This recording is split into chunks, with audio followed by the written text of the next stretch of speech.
buenas tardes, Gustavo. Gracias por aceptar y estar con nosotros esta tarde en la Facultad de Filosofía. La entrevista que quisiera hacerte, pues quisiera comenzar con este punto. ¿Cuál es tu relación con Alemania y, de alguna manera, cuál es tu relación con la filosofía alemana en particular? Bueno, yo primero que nada les quiero agradecer el haberme invitado a esta facultad. Conocía la ciudad de Querétaro, no conocía infelizmente esta facultad y bueno, me ha sorprendido la construcción, la recepción y la invitación que les agradezco mucho.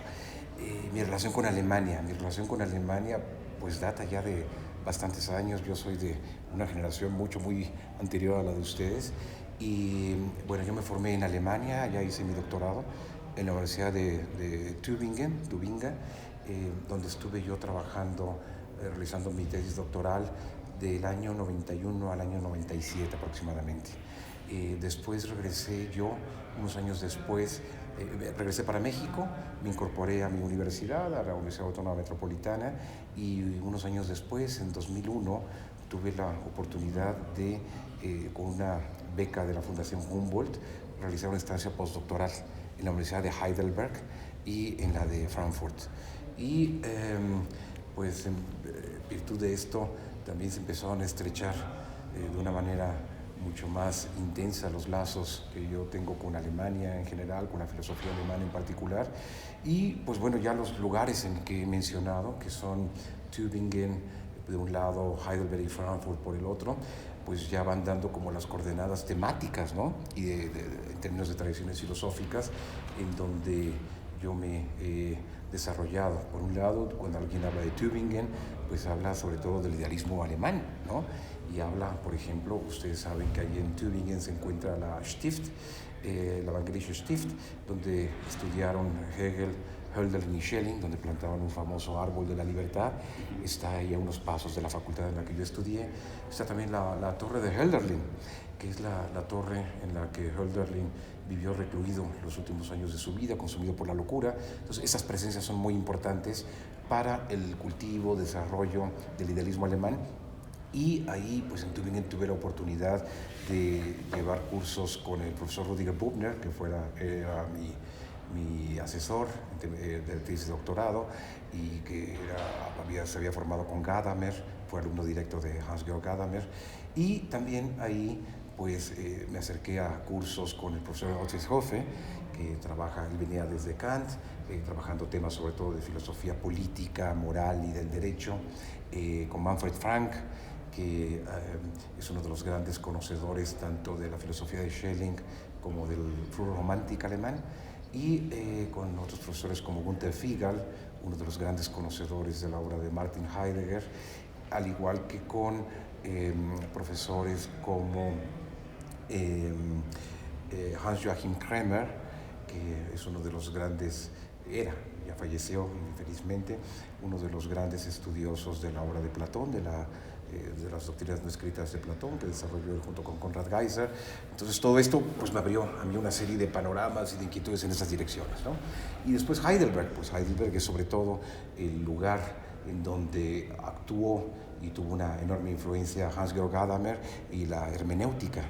Entonces ahí en Heidelberg recibí también una influencia muy importante de la tradición hermenéutica, y en Frankfurt, pues que es el lugar de origen de la teoría crítica, en donde tuve la oportunidad de acercarme a los seminarios y a los eventos que organizaba Axel Honneth, que había sido asistente de Habermas, al igual que algunos seminarios que organizaba Niri Fetscher, que había sido alumno directo de Adorno, al igual que Alfred Schmidt. Los dos ya fallecieron infelizmente. Alfred Schmidt fue alumno tanto de Adorno como de Horkheimer. Entonces, yo digo, todo esto que acabo de mencionar es un poco para dar una especie como de mapa, ¿no? De cartografía de cuáles han sido los filósofos, las corrientes que me han influido más en Alemania, y donde pues mi reflexión modestamente se ha insertado, ¿no? En diálogo, crítica con estas tradiciones y con estos filósofos. De acuerdo. Ahora, tomando en cuenta la trayectoria de tus publicaciones y tratando de hilar los intereses que están presentes en intersubjetividad y gusto, sí, pasando por el libro que se llama Cosmopolitismo, sí, que fue coeditado con Dulce María Granja, hasta sí, la edición inclusive de la Biblioteca Crítica de Kant. Sí, sí. Sí quisiera preguntarte por cuáles han sido las estrategias de análisis, Mm. los procedimientos o métodos de Kant que te han influenciado, Sí. y también cómo has integrado las estrategias teórico-metodológicas de la teoría crítica. Sí, a ver, con respecto a lo de Kant, sí, Kant ha sido, hay varios filósofos que para mí han sido muy importantes en mi formación y con los que yo pues intento, en la medida de mis posibilidades, de la tradición clásica quiero decir, pues seguir dialogando, ¿no? Uno es con toda certeza Kant, como también lo es Hegel, como también lo es Marx, como también lo es Nietzsche, ¿no? Para centrarme yo en los siglos XVIII y XIX. Y en el caso de Kant, yo me acerqué a estos problemas que dan título a este libro de la intersubjetividad y gusto a través de una lectura de la tercera crítica, de la Kritik de Urteilskraft, que bueno, se ha traducido aquí incorrectamente como la crítica del juicio, ponen juicio con J mayúscula en la traducción de Morente, pero es en realidad una crítica de la facultad de juzgar. Y en esa crítica de la facultad de juzgar, pues como ustedes saben, hay como dos grandes apartados: el juicio o la facultad de juzgar estética y la facultad de juzgar teleológica. La facultad de juzgar estética a su vez está dividida en dos subapartados: una está dedicada al análisis de lo bello o de los juicios sobre lo bello y otro de los juicios sobre lo sublime. Y cuando Kant habla de los juicios sobre lo bello, introduce él ahí una categoría que es la categoría de sensus communis. La categoría de sensus communis es una categoría a la que Kant le da un giro tal que a través de ella se introduce la noción de intersubjetividad en el enjuiciamiento estético. Entonces, lo que para mí era muy importante es ver de qué manera esta categoría de sensus communis que aparece presentada, desarrollada, sobre todo, aunque no únicamente en la tercera crítica, en la crítica de la facultad de juzgar, particularmente en el apartado consagrado a la analítica de lo bello, de qué manera a partir de esta noción de sensus communis se podría pensar el problema de la intersubjetividad en Kant, ¿no? Y desde el problema de la intersubjetividad en Kant, tratar de tender un puente entre Kant, por un lado, y un filósofo que para mí creo yo que es el filósofo vivo más importante, Jürgen Habermas. Esta idea de la ética del discurso, la idea que desarrolló Habermas en colaboración con Karl Otto Appel, la idea de Karl Otto Appel de la comunidad de la Comunikationsgemeinschaft, ¿no? La comunidad de comunicación, que trataban de pensar de qué modo se introduce una intersubjetividad que está mediada y constituida en el orden del lenguaje, de qué manera se puede introducir pues para repensar pues no solo digamos la razón teórica, comunidad de investigadores, comunidad científica, etcétera, sino sobre todo la comunidad ética, ¿no? Y a partir de ahí ver cómo se podía pensar lo que Habermas y Appel desarrollaron bajo el título genérico de una ética del discurso, ¿no? En donde el problema de una intersubjetividad o de enjuiciantes, sujetos morales que tratan de evaluar las pretensiones de validez de sus actos y de sus juicios morales en el orden del lenguaje y simple planteando una pretensión de validez universal o de una validez intersubjetiva de carácter universal. Entonces la idea era tratar de vincular esta noción de Kant de intersubjetividad y tratar de releerla, interpretarla, desarrollarla, criticarla, ampliarla con ayuda, por un lado, de Habermas y de Appel en la tradición de la ética del discurso, por un lado. Y por el otro lado, había una filósofa que yo considero una de las filósofas más brillantes del siglo XX, Hannah Arendt, ¿no? Que en sus lecciones sobre la facultad de juzgar de Kant desarrolla también y le da un gran énfasis a la noción de sensus communis, ¿no? Tratando de ver cómo a través de esta noción se puede desarrollar, dice Hannah Arendt, la filosofía política no escrita de Kant, según ella, ¿no? Y entonces estos autores, repito, Hannah Arendt por un lado, que vieron la tradición más bien de corte aristotélico, y Habermas y Appel por el otro, pues me ayudaron a mí a tratar de repensar la pertinencia, la validez, la productividad en términos filosóficos que podría tener la noción de sensus communis y con ella la posibilidad de la noción de intersubjetividad en Kant para tratar de pues, pensar problemas de la filosofía hoy en día. Muy bien, ahora pensando en que has estudiado a muchos autores de la filosofía mexicana Y se me olvidó decir, perdón por la interrupción, con respecto a lo de la Biblioteca Kant. Sí, lo de la Biblioteca Kant es un proyecto que surgió en la Universidad Autónoma Metropolitana, impulsado sobre todo por mi colega Dulce María Granja. Y esto surgió con motivo del bicentenario de la muerte de Kant, del año 2004. ¿no? Kant murió en 1804, 200 años después. En forma de homenaje, pues quisimos iniciar esta Biblioteca Kant, y en esa Biblioteca Kant han salido varios libros, han salido las dos críticas, la de la razón pura, la de la razón práctica, ha salido también los progresos de la metafísica, ha salido también la antropología, en la que yo colaboré junto con Dulce María Granja, y acaba de ser publicada recientemente una obra que yo creo que es central, que es Hacia la paz perpetua, ¿no? Que es una obra que yo creo que hoy en día, en términos, porque ahí habla de la globalización, habla de la filosofía del derecho en tres planos, ¿no? Tanto a nivel del Estado, como a nivel de las relaciones entre Estados, como a nivel cosmopolita, ¿no? Y estos tres planos creo que son importantísimos para poder pensar pues, los desafíos que impone hoy en día la globalización. Piénsese migración, piénsese refugiados, piénsese desplazados, todo esto, ¿no? Y las relaciones, por supuesto, entre los diversos estados, un tipo de relación entre los estados que sea juridificada y que, ofrezca una alternativa a la violencia y a la guerra. Ahora también otra cosa que quisiera contemplar es, en virtud de que has estudiado a varios autores mexicanos, sí, y que el año pasado pues, se publicó el libro que lleva por título La filosofía en México en el siglo XX y que hoy vamos a presentar acá. Ahora, contemplando eso, quisiera preguntarte, ¿cuál es la posición de la filosofía hoy? ¿Cómo ves tú la filosofía en el México del siglo XXI? El México del siglo XXI. Mira, yo creo que la filosofía en el México del siglo XXI, en México y en Latinoamérica, pues ha tenido progresos muy notables, ¿no? Si la comparas tú con lo que era la filosofía, o si se le compara con lo que era la filosofía al inicio del siglo XX, creo que en 100 años hemos avanzado mucho. ¿En qué hemos avanzado? Pues hemos avanzado en los procesos de institucionalización de la filosofía, ¿no? Tenemos aquí universidades, institutos de educación superior, institutos de investigación, etcétera, en donde se cultiva sistemáticamente la filosofía. Hay un currículo filosófico, ¿no?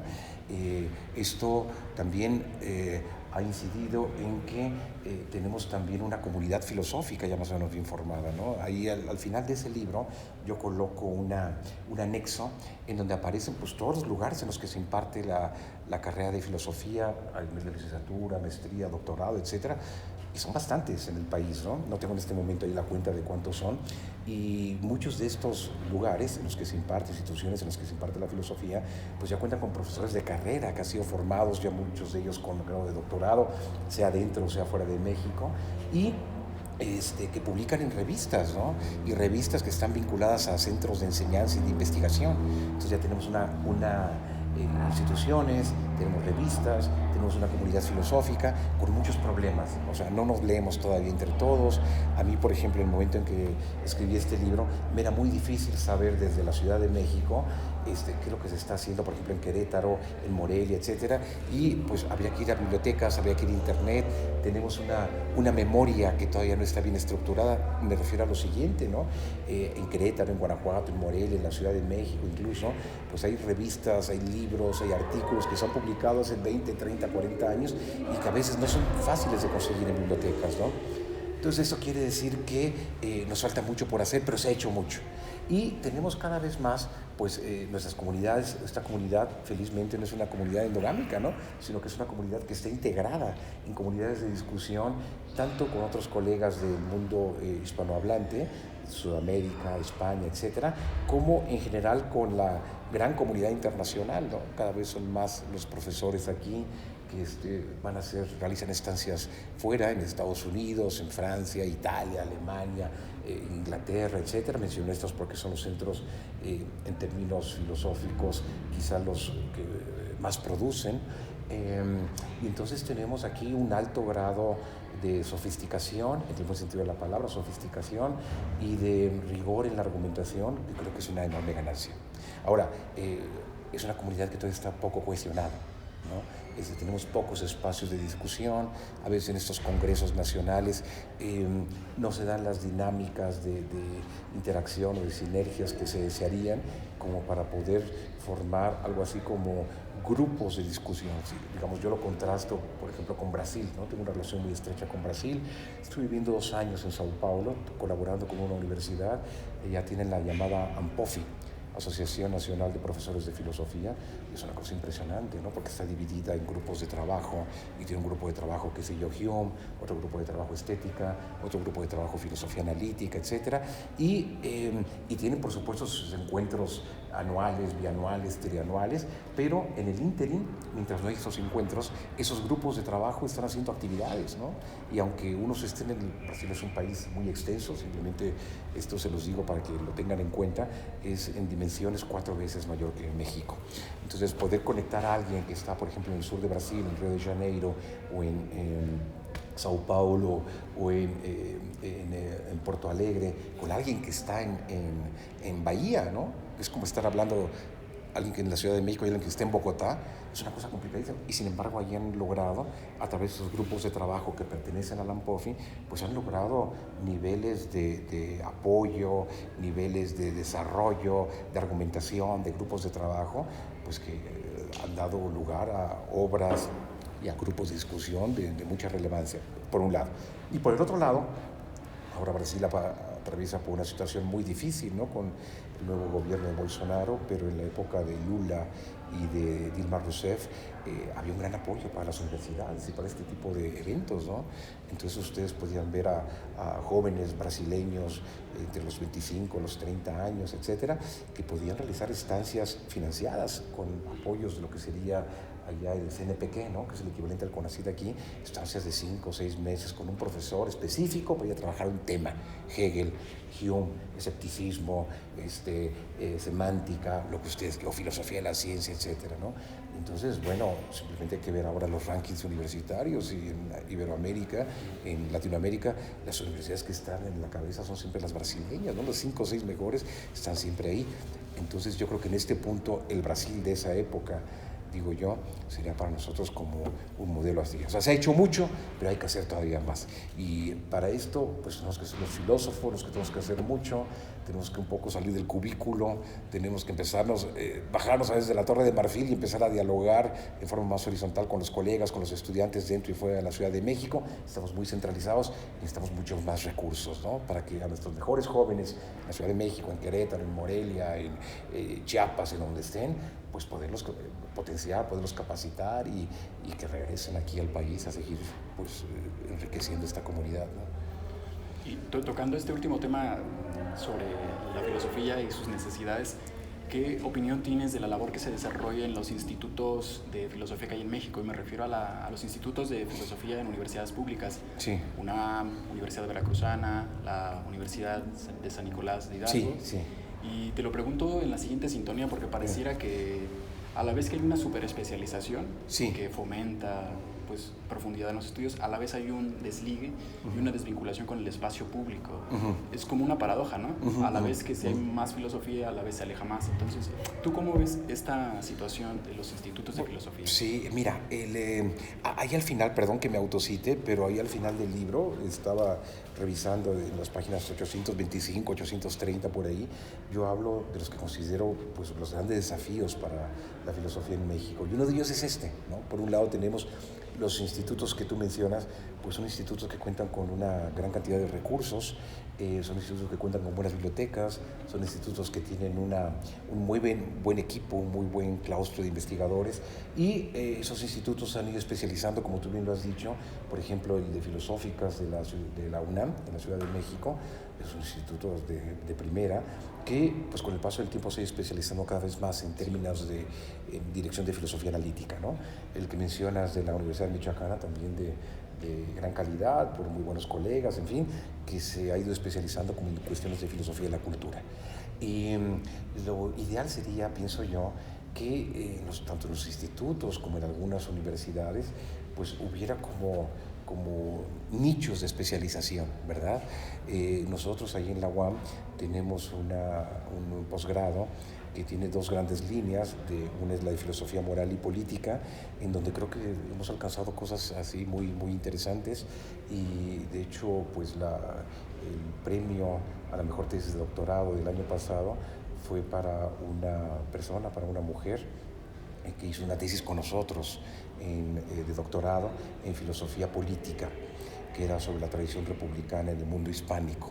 Y entonces aquí, en el caso nuestro de la UAM, pues está esta línea de filosofía moral y política que creo que es muy, muy fuerte, está muy bien consolidada. Tengo muy buenos colegas que estamos trabajando en esa dirección muy bien. Y tenemos también esta otra línea de filosofía de la mente, filosofía del lenguaje, que también está haciendo cosas así muy interesantes, ¿no? En Querétaro seguramente que lo sabrá también. Entonces yo creo que aquí es una cuestión muy, muy importante de que, y espero que esto lo entienda el nuevo gobierno también, de que pues, seguimos precisando de apoyos que por supuesto estén bien empleados, que sean ejercidos con transparencia, con todos los auditorías y controles que se quiera, pues para seguir impulsando a nuestros jóvenes que vayan, que regresen, que publiquen, etcétera, que aprendan otros idiomas, en fin. Ahora, el problema que yo observo también es que tenemos un alto grado de especialización, pero al mismo tiempo pues se han roto nuestros vínculos o nuestra presencia en el espacio público, ¿no? En otra presentación que se hizo de este libro, salió este tema también, y pues me llamaba la atención que quizá por el decurso que tuvo la formación de los intelectuales en este país, que siempre se desarrolló siguiendo mucho el modelo francés, ¿no? La figura del intelectual público en México y en Latinoamérica, diría yo, ha sido sobre todo la del escritor, la del literato, ¿no? Carlos Fuentes, Octavio Paz, sobre todo ellos dos, ¿no? Monsiváis un poco también, pero no tanto lo de los filósofos, ¿no? Y yo siento que también ha habido una especie como de relevo, sobre todo muy marcado a partir de los años 80. Habría que ver si esto tiene o no, creo que la tiene, una relación con el proyecto neoliberal, que han sido ahora sobre todo los economistas, ¿no? Y esta nueva grupo que ahora se llama la comentocracia, ¿no? Que son los que tienen un papel muy importante en los medios. Algunos de ellos son historiadores, como Aguilar Camín, como Krauss, etcétera. Pero en donde los filósofos tenemos ahora o hemos perdido relevancia. Aquí, sin duda, creo que tienes razón, Ramsés, habría que hacer una autocrítica, qué nos ha faltado o en qué hemos fallado los filósofos. Al mismo tiempo habría que hacer un análisis, ¿no? Cómo se han desarrollado este cambio o este relevo en los procesos de participación y de relevancia de los intelectuales y de legitimación, digamos, de una comunidad política, no tanto a partir de la filosofía, sino a partir de otro tipo de discursos, ¿no? La antropología puede ser uno, la economía puede ser otro, la historia puede ser otro. ¿Y qué podemos hacer los filósofos? Creo que los filósofos no somos los únicos, pero sí somos especialistas, somos académicos, que yo creo que tenemos mucho que decir respecto a problemas que son como muy acuciantes en nuestras sociedades, ¿no? Por ejemplo, el déficit democrático, los filósofos tenemos mucho que decir, los problemas de descomposición moral que atraviesan esta sociedad, tenemos mucho que decir, las formas de recomposición de nuestras instituciones políticas, del Estado de Derecho, creo que tenemos mucho que decir, los problemas planteados por la ingeniería genética, los problemas planteados por la ética en el ámbito de la era digital, etcétera. Hay mucho que decir y creo que los filósofos no somos los únicos, pero creo que sí podríamos ser una voz importante en la discusión y en la, digamos, delinear algunas alternativas para hacer frente a estos problemas y desafíos, ¿no? Y es algo que me llama la atención porque en una de esas tantas entrevistas que te han hecho, Ajá. en la entrevista que tuviste para Casa del Tiempo, tu casa de estudios. Sí, que no recordaba esa entrevista, pero te agradezco, sí. Qué bueno. Se te preguntó qué cosas se podría hacer con la filosofía para que tuviera más difusión, y contestabas en ese sentido que habría que responder a 3 niveles. Uh-huh. A nivel universitario, a nivel editorial y a nivel de Estado. Y yo quisiera centrarme en este último. Para ti, por una parte, ¿crees que está suficientemente justificada la idea de implantar educación filosófica desde el Estado? Esa sería como una gran pregunta. Y según tú, ¿qué condiciones, qué currículum debiera tener esta educación filosófica en México? Sí, A ver, digamos, cuando se habla aquí de la responsabilidad del Estado, yo creo que la responsabilidad del Estado debe ser tratar de integrar en el currículum desde la educación primaria, educación secundaria, si esto fuera posible, pues no solo la filosofía, ¿no? Sino también, por ejemplo, el arte, ¿no? La educación física, que no sé cómo habrá sido el caso de ustedes, yo fui en una escuela pública, una secundaria, educación física era ir 3 días a la semana de traje blanco y estar 1 hora ahí corriendo sin ton ni son, no, pero yo creo que, y música, ¿no? Que era enseñarte a tocar una canción con una flauta y se pensaba que esto era la educación musical, no. Yo creo que hay que hablar de la educación pues en el sentido más amplio. Hay una palabra alemana que a mí me gusta mucho, que es la palabra de Bildung, ¿no? Bildung, que viene del verbo alemán, que significa formar, pero también significa formar en términos culturales, y formar en términos culturales quiere decir pues una formación en el amplio sentido de la palabra, ¿no? Que no solo es una formación de carácter técnico o de carácter científico, que es muy importante la formación técnica, la formación artesanal, ¿no? Que te enseñen a ti, por ejemplo, cómo se construye y que tú lo puedas hacer también, ¿no? Un librero, cómo se hace una lámpara, etcétera. Es muy importante esto, ¿no? Educación artesanal. También es muy importante la educación técnica, que tú sepas cómo se arma, cómo se desarma, cómo funciona un radio, etcétera. Pero también es igualmente importante la educación científica, que sepas tú por qué 2 más 2 es igual a 4, no solo de memoria, sino que sepas todo el razonamiento y la complejidad que hay en algo que parece tan elemental como la utilización del cero, una suma, etcétera. Y también hay que agregar a esto la educación moral, la educación cívica, ¿no? Como ser un buen ciudadano, la educación moral y la educación estética, ¿no? Que no es solo que te digan quién fue Leonardo da Vinci, quién fue Johann Sebastian Bach, etcétera, sino que es algo así como una educación para saber escuchar, ¿no? En el caso de la música, una educación para saber ver, en el caso de la fotografía, en el caso de la pintura, etcétera, no que te llenen de datos. Y en el caso de la filosofía, es muy importante, pero no que lleguen y te digan, es que tienes que aprenderte quién es Platón y leerte al diálogo, no, sino que en qué consiste el bien, y a partir de ahí, qué es lo bueno, qué es lo malo, qué es lo correcto, qué es lo que está incorrecto en una determinada sociedad, está bien robar, está bien mentir, etcétera, y a partir de ahí empezar a desarrollar en los infantes pues una serie de reflexiones sobre cómo se argumenta, cómo se puede dirimir un problema, cómo se puede una cultura como de la paz, ¿no? De cómo poder resolver los conflictos a través del diálogo y de la discusión, algo que hace muchísima falta en este país.